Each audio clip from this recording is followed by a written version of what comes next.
Welcome to After Hours Action. I'm Gregg Greenberg from TheStreet.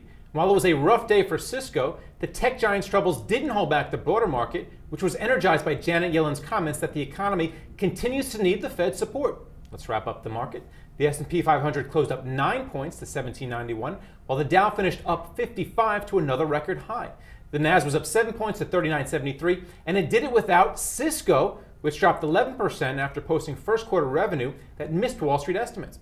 Cisco was dragged down by sluggish tech spending that apparently is affecting the whole industry. In retail, Walmart shares closed up slightly, despite disappointing top-line sales for the third quarter. Walmart beat on the bottom line by a penny, though. And Kohl's had big trouble today, missing third quarter earnings expectations by 5 cents, as same-store sales fell 1.6%. Shares of Kohl's sank 8%. Finally, gold jumped 1.5% on the heels of Yellen's testimony. Perhaps that was to be expected. Now, despite U.S. stocks hitting record highs, it's been a rough year for Chinese stocks. The iShares China ETF is down 10% this year, and American investors remain wary of Chinese shares after a slew of accounting scandals. Here to talk about the potential and peril of investing in China is Junheng Li, author of Tiger Woman on Wall Street. Welcome, Junheng. Thank you for having me. All right, first off, I want to find out what we should believe about China. We see stories about ghost cities on 60 Minutes, but we also hear about 7.5% growth rate. So what should we believe? I think it's a tricky market and it's an emerging market. What it means is that U.S. investors should really conduct in-depth, meticulous, exhaustive, investigative research on companies that they want to invest in. Well, it's hard to do that considering we're over here and China's over there. But one person who does that is Carson Block, aka Muddy Waters. He's brought down to a certain extent Sino Forest and Longtop. Now he's involved with NQ Mobile. So tell me what you think of his research. Would you side with him, for example, on this NQ Mobile problem? I think most of his research are actually very good. There are pockets of reports where it's a little bit exaggerated, and in some cases we actually found buying opportunities after he knocked down some stocks. Say for example, New Oriental. In the case of NQ, I can't really comment on it because we are not involved. We haven't done a lot of work on it. But I read his report. I think in general it's good.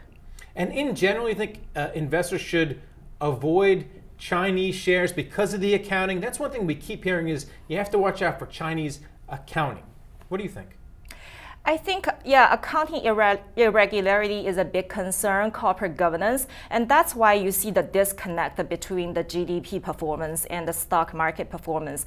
And one myth about China is that GDP grew quadrupled since 2000 and doubled since 2007, but the stock market has been very lagging. And the reason is GDP is only a measure of economic activities. It's not a measure of profits. It's definitely not a measure of profits distributable to shareholders.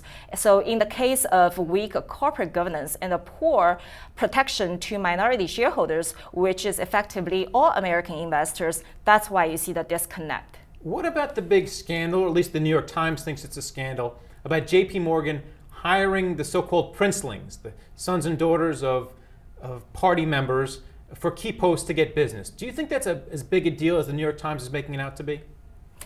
It's cheating, right? So cheating is prevalent from schools to commercial competition, business practice now in the banking world. So one thing to keep in mind is in China, cheating is to keep you not falling behind. It's not get you ahead. So if JP Morgan doesn't cheat, doesn't bribe, doesn't give out kickbacks, doesn't corrupt, then some other firms will. So it has to do that. I mean, that's just sort of one element of the commercial reality in China. And what about American companies that do business in China and run into problems? How hard is it to get Chinese trust back? So for example, Yum had some problems with its chicken. You also saw Walmart had some problems with its products. How hard is it for them to get Chinese trust back? It's really case by case. In the case of Yum, we actually did a lot of work. We believe that the chic factor around KFC kind of runs to the end of its life. After all, people realized after 20 years, it's just fried chicken. So this 20 times crazy multiple, in my view, it's highly valued. I mean, it's a real business. I'm not saying it's fraudulent, but it's a hype. And then finally, what do you think the relationship between China and US will be in 5 or 10 years? Right now, there's a little bit of a problem or a kerfuffle going on with what's happening with the NSA. What happens in 5 to 10 years? Are we going to be friends, frenemies, competitors? What's it going to be? I hope friends, because globalization means we deal with each other. We have to. We do business with each other. I really believe that China needs to upgrade its corporate governance because, right now it's U.S. investors who get burned because of accounting scandals. Eventually, the middle class in China, the Chinese middle class, will participate in the stock market. And, if they realize companies are scams, then, middle class get burned. So it's an issue that I don't think it's unique to China.